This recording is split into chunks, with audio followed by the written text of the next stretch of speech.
All right, guys. Sorry, I go on a wave. I don't know if you know, but I am a speaker. I am a speaker for a living, and I do a lot of things, and I apologize.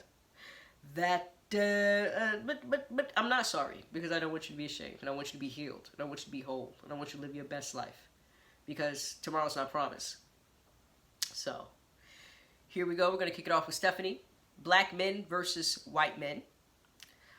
Black African American males when it comes to domestic violence. White men when it comes to domestic violence. Again, we are speaking on topics that people have mentioned regarding Miss Priscilla Clark, the Queen Maker. Hey, boo, what's going on? Hey, look at these eyebrows. Look at these. Did I do it right? You did. Stephanie got that. My eyes were closed. Do your eyebrow. Oh, see, look, I done told on myself. Do your eyebrows. Let me see yours. I do a lip thing. I'll try the eyebrow though. Get out of here. I walk around this house, she said, all day. All right, so go ahead, kick it off. Yeah, so we all have different experiences with this. There's no right or wrong answer. It's not that. One more time. African American black men versus Caucasian white men in America. We're talking about domestic violence and dating experience. Yes. Because certain people have said that Miss Priscilla Clark was coming for black men, coming for white women, which we had already expressed. We disagree with that because you're not listening or paying attention.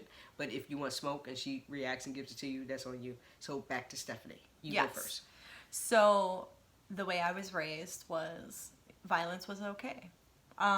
Comedy related to violence directly. It's funny when someone gets hurt. It's funny to laugh at a person because they're being emotionally abused, because they're being physically violated. That's great. That's entertainment, right? So you're saying for men or for everybody? I'm saying as a woman, the way I was raised was that the more hilarious, the more hurt, and the more pain, the better. So hilarity in the sense where people are absolutely falling out laughing because, you know, you're being humiliated. And I never thought that was okay, but I adapted to it. And what happened was I dated a lot of white boys. I call them boys because they too were violent. And their tactic was, you know, let's go ahead and as a mass, as a whole, as a group, you know, push this. It's okay to hurt. It's okay to laugh at the hurt on women. And so when women would retaliate or join in, all of a sudden now we're targeted as like the perpetrator, right? Just hear me out here. So there's this whole cycle of violence that goes on within white families. I'm just making faces, honey. No, I know. And what it is it starts off with, let's just say, the head of the household. So supposedly men are able to fall in love. When they can't, what do? They go into secret escapades, right? They don't think anyone's watching. So in order to get what they want, they have to inflict some kind of harm because they're not just going to be able to get off, right? So they're literally going to knock you out and rape you. Okay, I'm not saying this happened to me, but just hear me out. So you have this thing going on where you're too young to even know what the heck hit you. And before you know it, you are being attacked on every side by the same looking person. Is in this my race? Because we're talking about black men, white men. White men. You get into it? White men are very violent. Are very violent. By nature. Okay. Okay, and I do believe that's true. I believe that at the root of it, and I don't like colorism, but I will say it, this is a black woman's world. White men are just living in it. And what I see happen in retrospect is that you have a dynamic where you're supposed to feel safe, right? And you're supposed to identify with certain people. When that doesn't happen, sometimes you go outside of your race. Like, this is a known fact. And I don't know if I'm saying it properly. So let's just say that in my experience, I noticed that there was a lot of hatred and anger and violence, and I'll even say racism, going on in my supposed circle. What I decided to do was just say, nix that off. I'm not even interested in that anymore. And I pursued someone who, like, really struck my interest. And what happened was, since I had all of this bottled up, I projected on someone who did not deserve that. And he, in Was turn, he white or was he black? He was black. You projected what you experienced black from man. white men on a black man. I did. I Okay. did. And he dealt with that. You know what I'm saying? He handled me. Like, and it was to the point where I was so, I'm going to say verbally abusive that... And he handled you, meaning? Like, he was like, I understand, I get it, I'm there with you, and he was. And This black man was understanding. yes, you know what I'm saying? Compassionate. I would say he's a real man to this day. I would say he's a real man. Did he hurt me? Yeah, he hurt me. But what I didn't know at the time was I set it up to where he would hurt me. I was hurting myself. He was trying to prevent that. And in turn, he could not intervene with whatever this was going on. Like, this dynamic is real. And I'm trying to let people know there is not just one awful person in the midst of whatever we're talking about in terms of dating, in terms of marriage, in terms of family affairs. Like, it's not always just one person that we can point at and say this is the reason for everything. Like, that is unrealistic. Okay? So what I'm saying is, in my experience, I totally took the wrong turn with someone who really cared about me. And I could say he gaslighted me. I could say a lot of things, but I won't, because that's not true. And it's not this whole, like, I feel shame thing, because that's real too.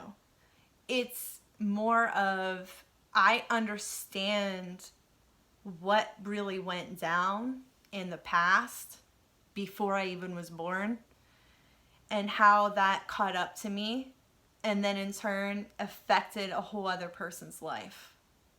And like, that is what matters to me. Like, someone on my clock was put in a position where he felt like he had to fight for his life. Like, I got pregnant. And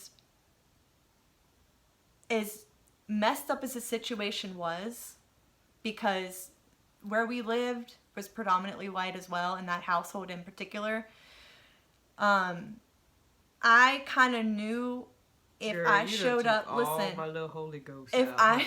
if I showed up in that situation, what that would look like. So I just completely removed myself.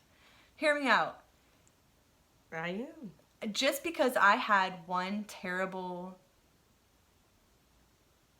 heartbreak does not mean all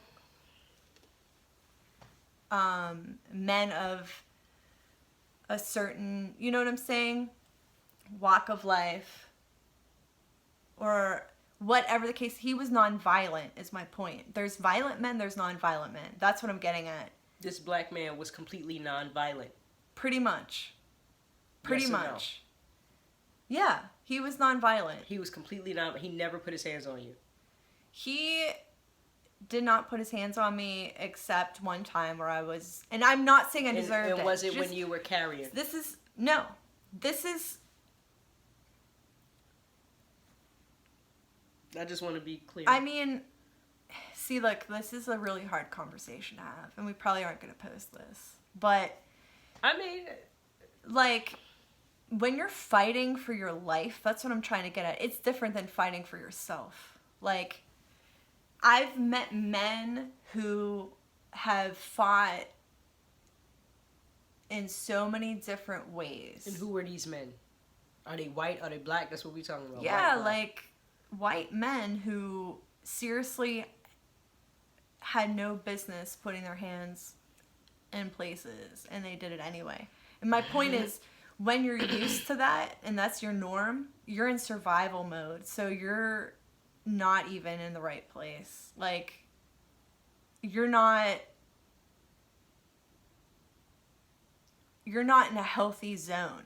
You're like totally somewhere else, and you have someone who cares about you in that situation or in life attempting to heal what's broken, and it's like, that's way too much to ask of a person, period. The only person who can do that is a woman. So what I'm saying is, like, men are not nice. Period. Like, they're not... Any color of man, you're saying. Any color of man, like, they're just not out for the best interest of the woman. And, like, it's not a matter of whether or not you're gay or straight. It's just, like, the reality. Like when I tell you that my norm was feeling depressed, that's scary, because the only other option you have when you don't feel depressed, other than getting better, which no one cares about, unless they do really care, is you're suicidal. Like, you're literally at the bottom. Like, your normal is feeling drained, your normal is feeling anxious, and your normal is feeling depressed. And the only way you can remove those feelings is to seriously contemplate taking your own life. And that's so messed up that people can make you feel that way. But what my point is when you meet somebody who, like, lifts you up and out of that, you know what I'm saying? It's like, now you trust that person. So now you're putting all of your trauma onto just one person. So that's like... Make your point and make it clear. That's unacceptable behavior. Do you know what I'm saying? There needs to be an intervention there. That is not okay. And it's unfortunate that people who are not operating on that level are being pulled down just on behalf of, like, all this other stuff that could be